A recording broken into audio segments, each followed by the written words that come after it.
Bom dia, nono ano. Espero que esteja tudo bem com vocês. Na aula de hoje, nós vamos discutir o capítulo 16 do livro de Biologia. Então, começamos hoje o volume 3.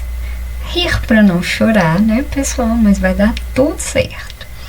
Nós vamos falar um pouquinho a respeito do conceito de biodiversidade. Então, se a gente for falar aí a respeito do significado da palavra, vamos fazer ali o estudo mesmo dessa terminologia. Nós sabemos que bio é vida e diversidade seria essa variabilidade de organismos.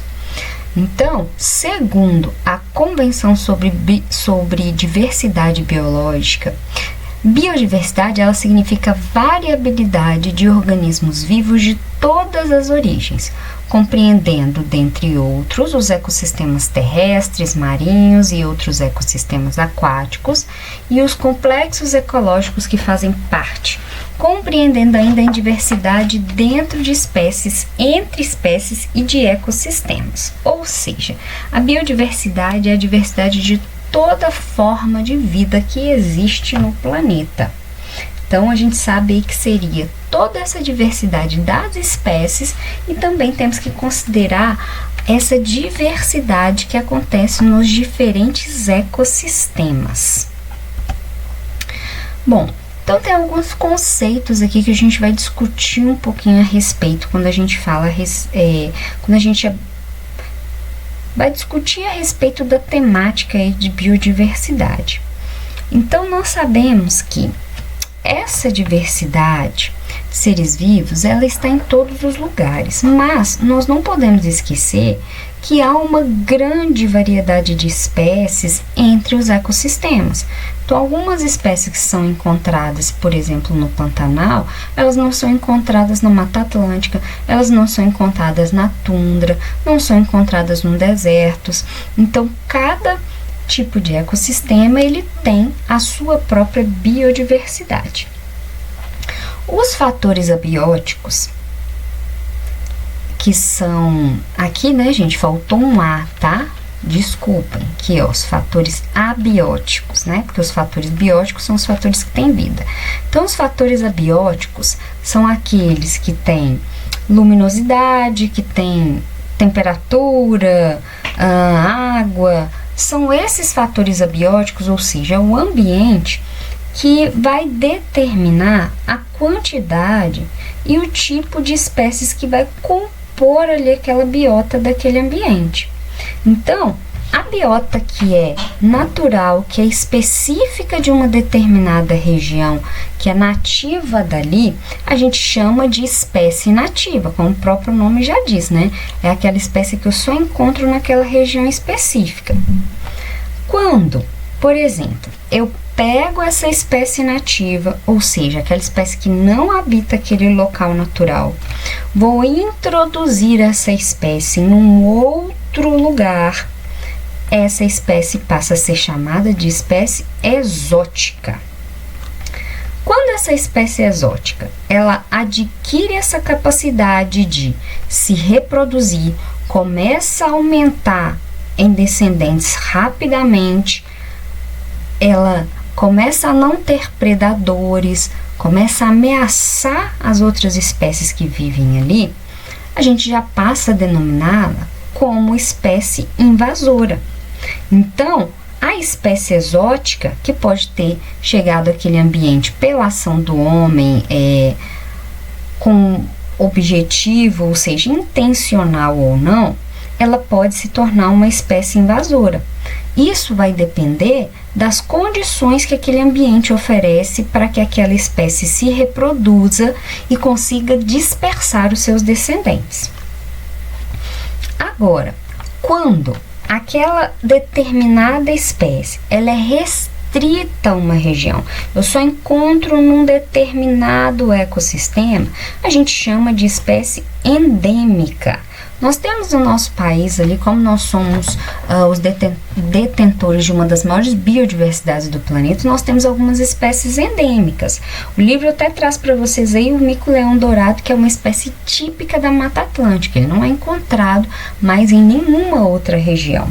Então, Em função dessa exclusividade, dessa raridade, essas espécies endêmicas, elas têm uma legislação de proteção muito mais severa, mais rigorosa, ou seja, é estritamente proibido transportar aquele animal para outro lugar, é proibido coletar amostras genéticas, enfim, todos os casos ali que acabam fazendo o uso indevido, fazendo a utilização do material genético daquele ser sem a autorização, é considerado um crime ambiental.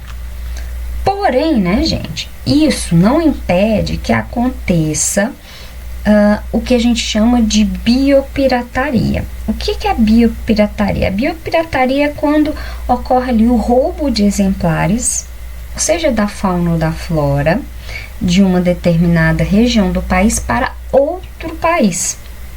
Então, isso é um crime ambiental.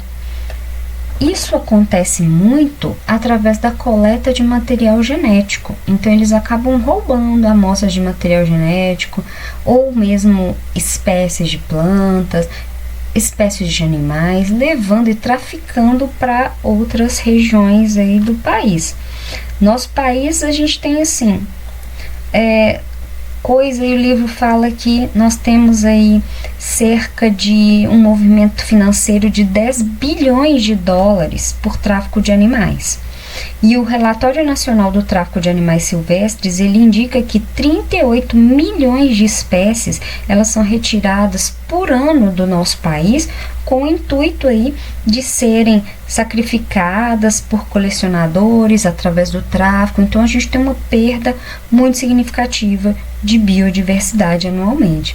O caso que ficou mais famoso aí de biopirataria foi quando eles traficaram sementes da seringueira, que foi retirada da floresta amazônica do território brasileiro, e essas sementes, elas foram transportadas para Londres, depois elas foram plantadas na Malásia, enfim, isso foi um caso de biopirataria que tomou uma repercussão mundial, porque a seringueira, ela é uma espécie endêmica da floresta amazônica.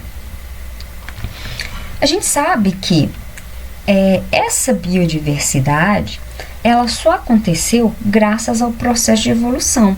Então, foram esses fatores abióticos, ou seja, as condições do ambiente associadas a esse processo natural de evolução. A evolução são modificações que acontecem aleatória na sequência do DNA dos indivíduos, causando aí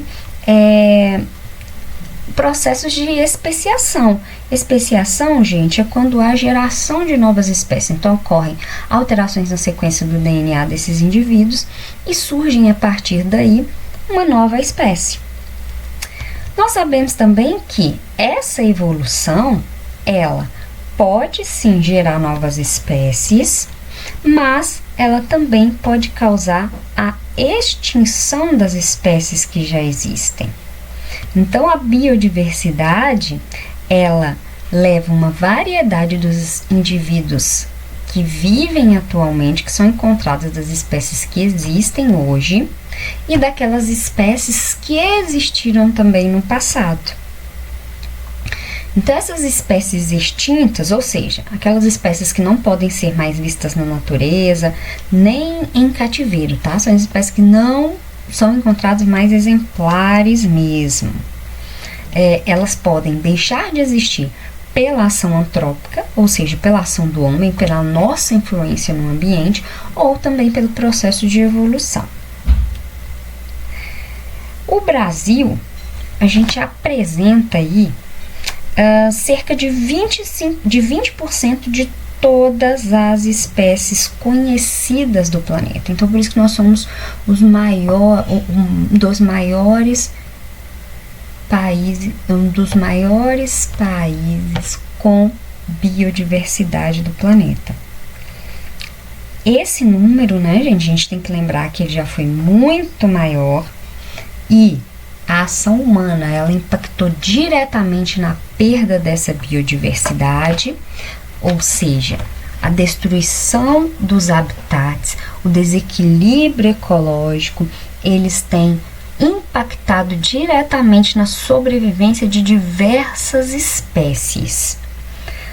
Se a gente for olhar aí os dados que foram publicados pelo Ministério do Meio Ambiente, 1.173 espécies da fauna e 2.113 espécies da flora, elas são ameaçadas de extinção. O que é uma espécie ser ameaçada de extinção? São aquelas espécies que elas não podem mais, geralmente elas quase não são vistas mais no ambiente natural. Elas já são encontradas em maior número, mesmo em cativeiros, no caso da fauna em viveiros. Então, elas estão reduzindo cada vez mais o seu número de indivíduos no ecossistema, ou seja, no ambiente naturalmente.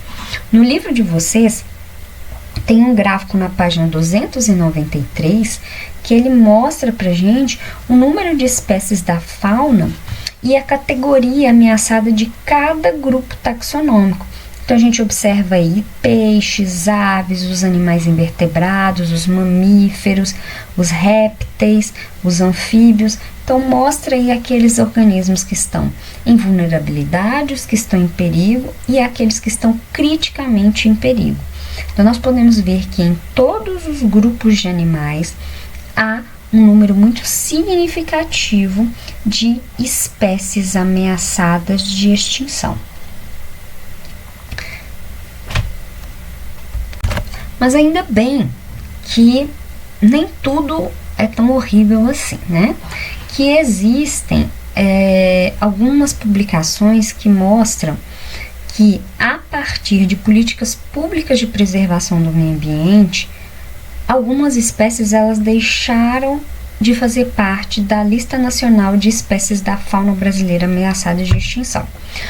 Dois exemplos que nós temos são da baleia jubarte e da arara azul grande. Foram dois animais que deixaram essa lista em função aí de práticas, das pressões das políticas públicas e também da atuação brilhante das ONGs que defendem a preservação desses animais e também da preservação de espécies da nossa flora brasileira. Bom, nós temos hoje, muitas pesquisas que mostram como que as espécies atualmente têm sido extintas em massa. Isso, gente, caracteriza esse decréscimo de biodiversidade aí através da redução assim de um número maciço de espécies, ou seja, eu estou reduzindo a diversidade de seres vivos. Como que isso tem acontecido? Mais uma vez, eu repito, através da ação do homem. Então, desmatamento, queimada, garimpo ilegal, consumo excessivo, destinação incorreta do lixo, aumento do consumo de combustíveis fósseis e de outras atividades que têm causado aí a intensificação do efeito estufa. Como decorrência, nós temos aí o aquecimento global, a expansão da agropecuária, enfim, nós podemos citar várias atividades humanas que têm causado aí essa perda significativa de biodiversidade. O que eles têm feito aí? Para tentar, diríamos que amenizar, suavizar esse processo, ou seja, para tentar conservar um pouco aí essa biodiversidade, né? Bom, quando eu tenho uma área que ela está sendo, por exemplo, que a gente pode observar aí nos noticiários aí, né? A destruição, a expansão do desmatamento na floresta amazônica. Então a gente observa que eles têm feito a fragmentação desses habitats. Então, o que é esse processo de fragmentação? Eles pegam uma área que é muito grande e essa área ela é diminuída. Então, ela é dividida em bloquinhos, ou seja, como mostra aqui a imagem, eu tenho uma área maior e essa área foi fragmentada. Ela foi dividida em 2 ou mais, ou inúmeros blocos ali. Essas áreas, gente, elas acabam ficando separadas. E com isso, elas têm, olha só, características diferentes. Eu vou ter ali também indivíduos diferentes nessas áreas. Então, observa aqui, por exemplo, nesse desenho, eu tenho um anfíbio. Aqui eu já não tenho um anfíbio. Aqui eu tenho, por exemplo, um roedor. Aqui eu não tenho.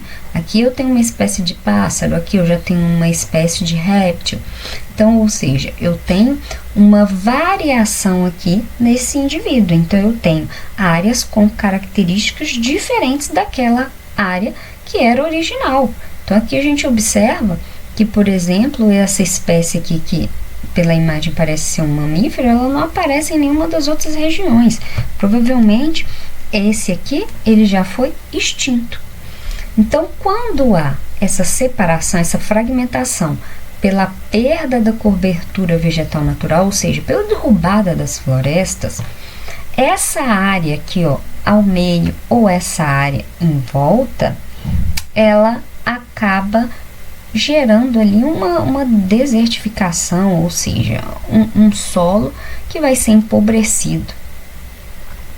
Um outro problema também que a gente observa na fragmentação é que ela limita o potencial de dispersão e colonização de uma espécie. Por quê? Olha só, diminuiu a área de vida, ou seja, eu diminuí a área aqui onde tinha a presença de vida, de seres vivos, e eu criei uma barreira que atrapalha que estes organismos eles migrem de uma região para outra. Então, ou seja, que eles reproduzam, que eles interajam entre si. Então, aqui a gente tem uma imagem de uma fragmentação de área aqui real para vocês entenderem. Então, essa aqui seria a área fragmentada. Então, toda essa área aqui, ela era coberta por floresta e simplesmente eles desmataram aqui toda essa região, criando um fragmento bem menor aqui, né? Bom, como que eles têm tentado aí diminuir os prejuízos dessa fragmentação? Eles têm criado o corredor ecológico. O que é o corredor ecológico? O corredor ecológico é quando eles deixam uma faixa de vegetação que vai ligar aqueles dois fragmentos de florestas. Então, aqueles fragmentos, eles eram separados e agora eles estão ligados aí por um corredor. Esse corredor, que é uma imagem aqui de um corredor ecológico, esse corredor, ele acaba, gente, permitindo que as espécies, elas migrem de uma região para outra.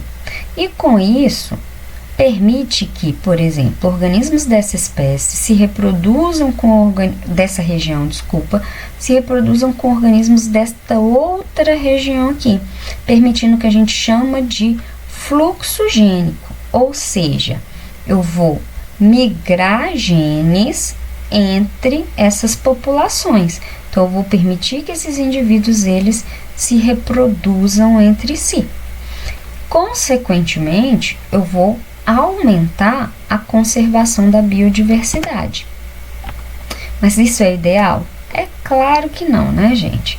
É óbvio que a gente ainda tem que bater naquela tecla de que a preservação da biodiversidade, ela é o mais importante, ela é fundamental, seja para manter as atividades econômicas, as pesquisas científicas, as descobertas de curas de doenças, a evitarmos aí a proliferação de micro-organismos ou de vetores que podem afetar a saúde mundial, enfim, nós temos aí várias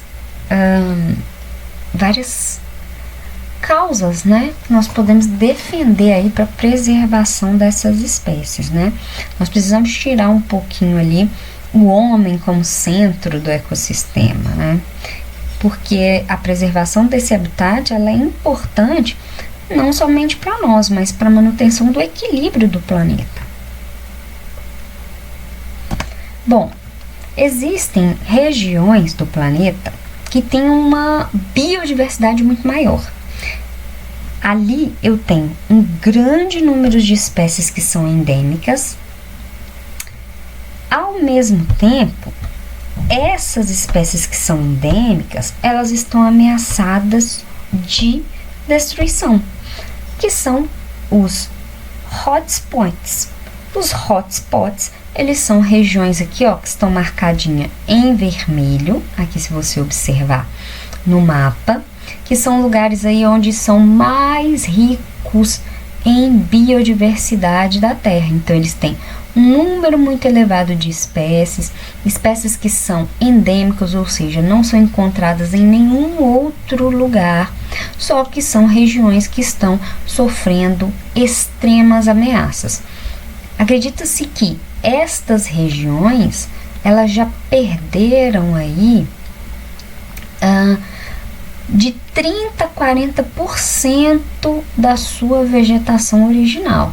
Então, aqui nós temos todas as regiões que são classificadas como hotspots. Essas que estão em laranjadinho aqui, são essas regiões aí que são mais recentes, que são novas aí.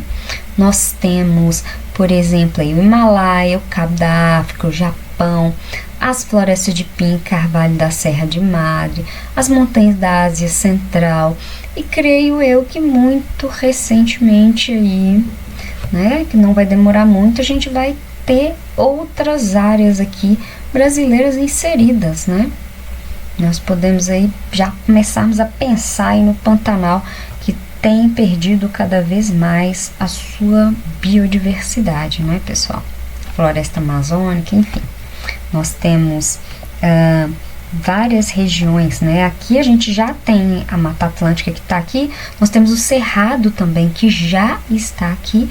Vamos pensar em quais outras biodiversidades nós vamos perdendo aí, em função dessa ambição aí do crescimento desordenado, né, da exploração desordenada do meio ambiente, em função do crescimento econômico individual, sem pensarmos aí num desenvolvimento sustentável. Bom, a preservação do meio ambiente, gente, ela é algo tão importante, ela é tão fundamental, que ela está até previsto na Constituição Federal de 1988, no artigo 225, onde ela mostra aí que a preservação do meio ambiente, ela não é apenas um projeto individual, ela também é função do Estado, ou seja, todos têm direito ao meio ambiente ecologicamente equilibrado, bem de uso comum do povo em essencial à sadia qualidade de vida, impondo-se ao poder público e à coletividade. Olha só, não é só função do Estado preservar o meio ambiente e nem só do indivíduo. O dever de defendê-la e preservá-la para as presentes e futuras gerações. Então, esse artigo da Constituição Federal, ele vem também ao encontro da biodiversidade, do desenvolvimento sustentável, onde fala-se também da importância de preservar os bens, os recursos naturais para as gerações futuras, né? Então é importantíssimo que haja fiscalização, que haja implantação de leis que combatam mesmo a preservação, né, que combatam a destruição do meio ambiente, garantindo sim a preservação dos ecossistemas. Bom, o que é um berçário da vida natural? Berçário da vida natural, gente, são ecossistemas que são fundamentais para a manutenção dessa biodiversidade do planeta. Então, seriam aqui os dois que nós vamos falar hoje, os recifes de corais e os manguezais. Então, é interessante a gente pensar que os recifes de corais e os manguezais, eles vão impactar em todos os ecossistemas do planeta e não apenas nos ecossistemas aquáticos, porque tem muitos animais terrestres que eles fazem, por exemplo, do manguezal, berçário ali, ou seja, local de reprodução, de desenvolvimento da sua espécie. Porém, esses ecossistemas, ou seja, esses berçários de vida natural, eles têm sido extremamente prejudicados, poluídos, destruídos, né? Tem recebido grandes impactos ambientais e tem diminuído progressivamente, o que ameaça a existência de toda a biodiversidade do planeta.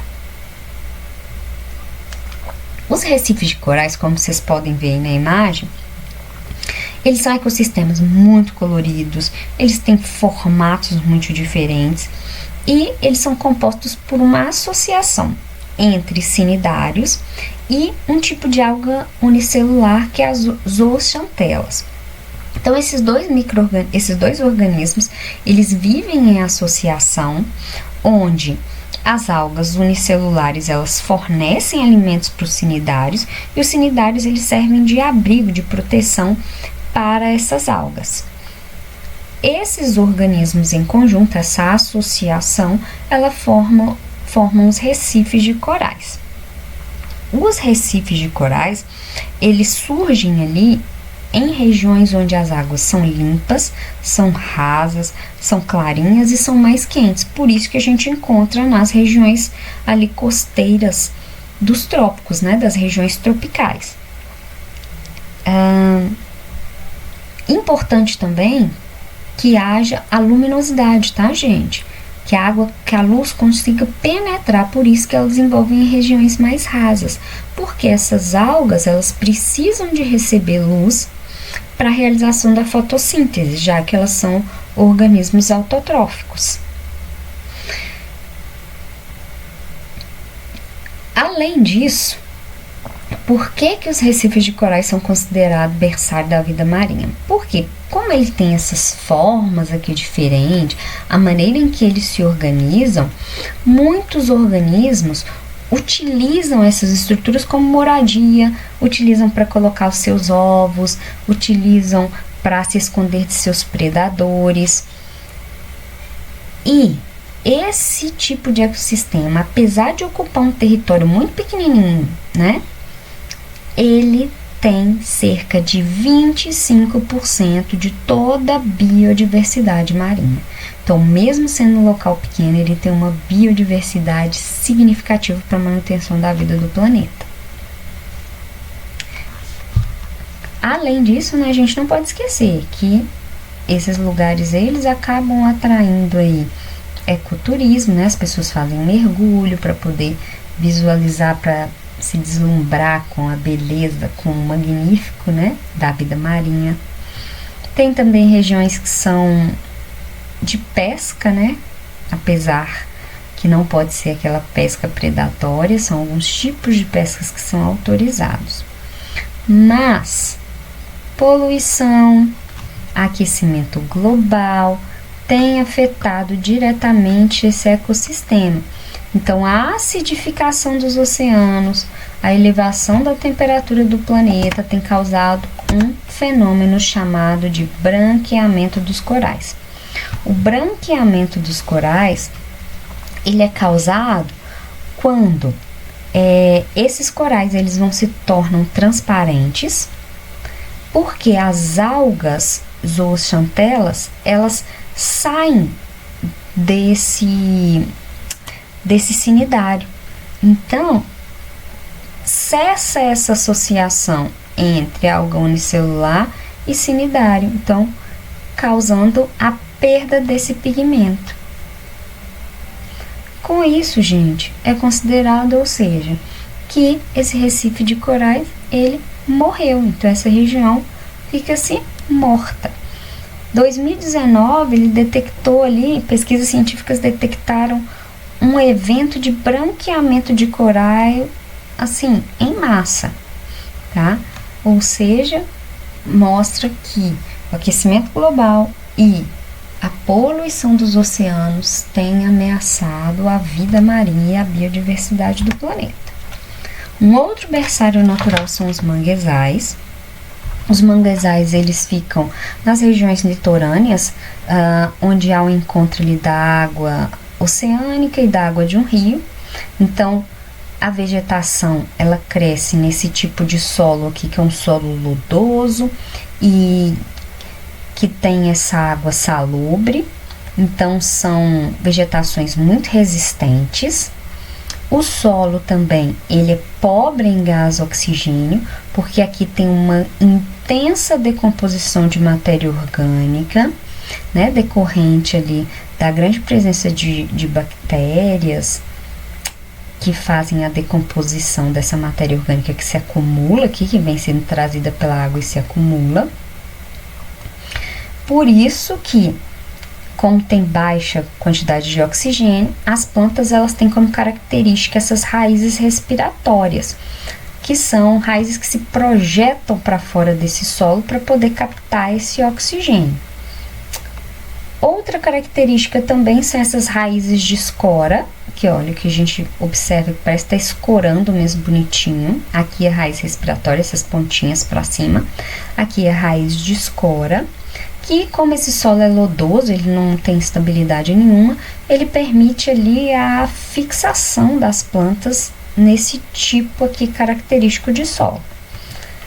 Muitos animais, eles vivem aqui, nessa região de manguezal. Outros, eles ficam somente na época de reprodução.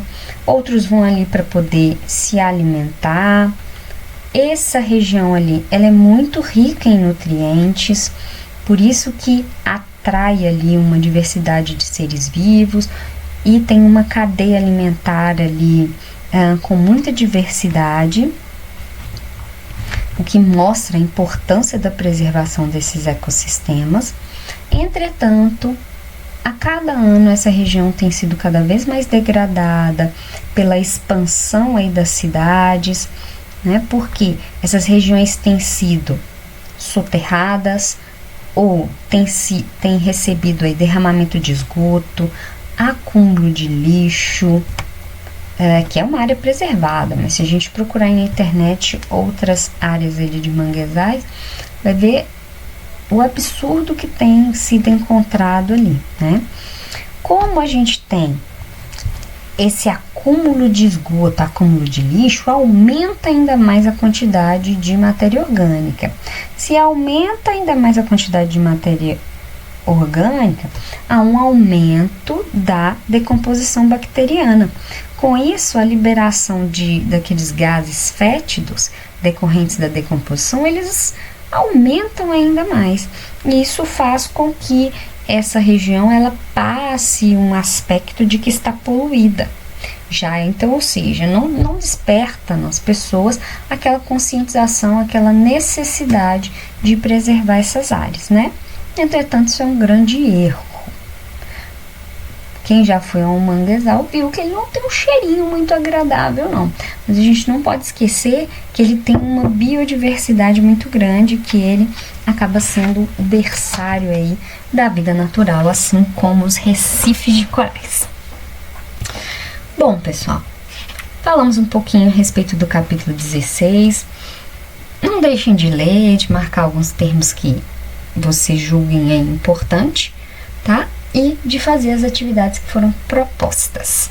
Então, a gente se vê quinta-feira, já com as nossas 2 aulas, né? Na mudança no horário. E então, fique com Deus, gente, e até lá. Tchau, tchau.